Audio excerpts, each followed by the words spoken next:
Good morning. Today is Wednesday, October 29th. This is Wake Up with KERA News, and I'm Andrew Garcia.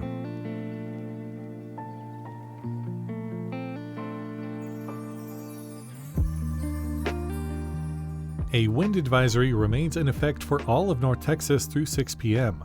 We'll see sustained winds of 20 to 30 miles per hour. Temperatures continue to drop. Highs will only reach the low 60s today, and lows will be in the 30s and 40s.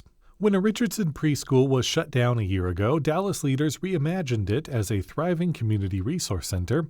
Imagination has now become reality. We'll learn more after the news. The Coppell School Board this week voted against closing an elementary school to save money. KERA's Bill Ziebel has details. In a 5-2 vote, Coppell's school board last night chose to keep Town Center Elementary open despite falling enrollment district-wide and an $8.5 million deficit. That bucks a regional trend. School board president David Cavanis voted to close the school. He says the district has to be realistic about its budget situation. I think we're running out of time, and so to say we're going to wait means we've got to be willing to have other cuts happen. For me, what is going to impact students the least? Superintendent Leanne Shivers said in a note to parents the district will have to make other budget cuts, including staff reductions. For KERA News, I'm Bill Ziebel in Dallas.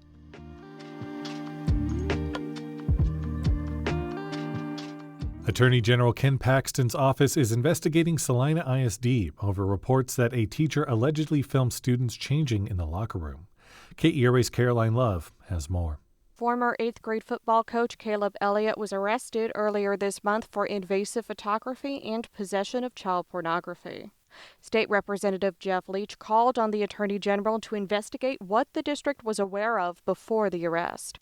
Elliott's father, Bill Elliott, is the high school football coach and said his son needs to be held accountable. Anybody else involved, it will be found out.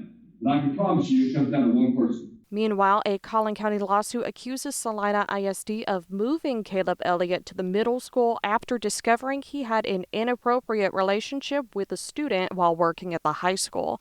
For KERA News, I'm Caroline Love.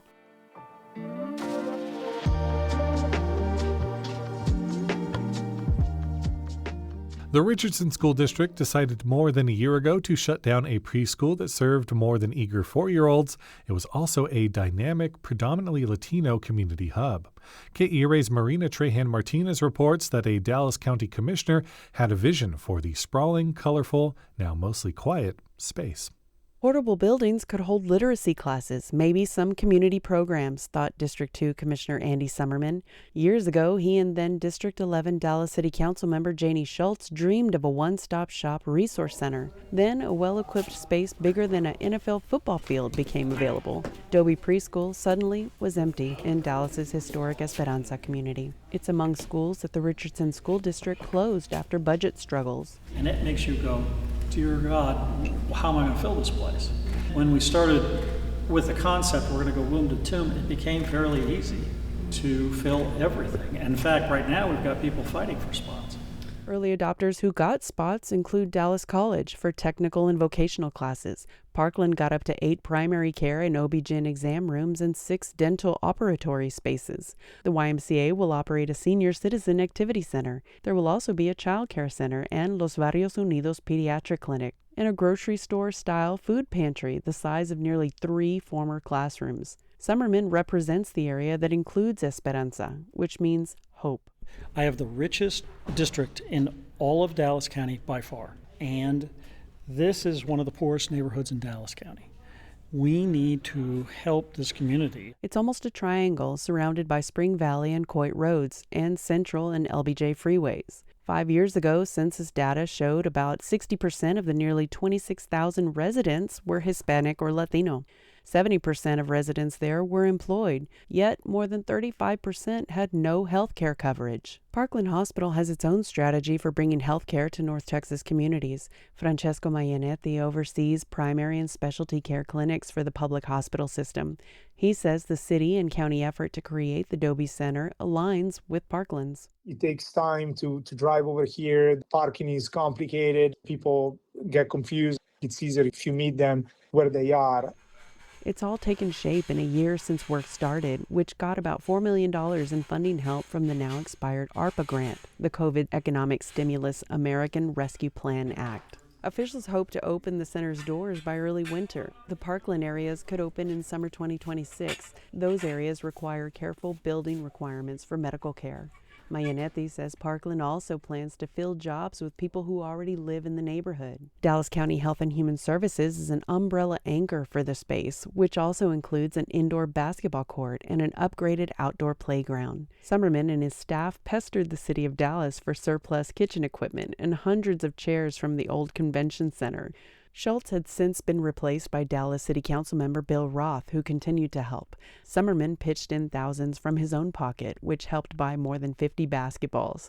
It's worth the money and the effort, says Todd Hensley, a board member for the local government corporation, which now owns the center. It's idle hands.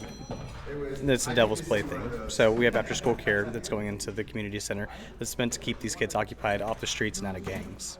But not everyone offered unconditional support, Summerman says. I have met one resident of this area that yelled at me, saying that the people who will be enjoying the center will be undocumented. I have no evidence of that.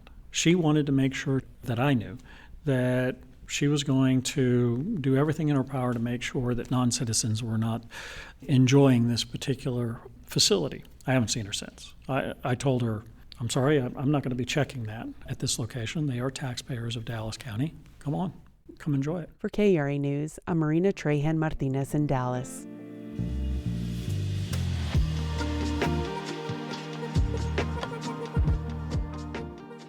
The Dallas Stars beat the Washington Capitals 1-0 last night, continuing their strong start to the season. The Mavericks will take on a Pacers team looking for their first win tonight. Enjoy a Dia de los Muertos celebration on Sunday at Crown Memorial Cemetery in Dallas. The event includes mariachi music, Mayan and folklorico dance performances, local artists, and games. Don't miss the exhibition Alebrijes by Ricardo Alarcón inside the mausoleum. The installation features brightly colored folk art sculptures from Mexico that depict imaginative creatures. To see details and more arts events, head to the Go See DFW calendar at keranews.org/calendar.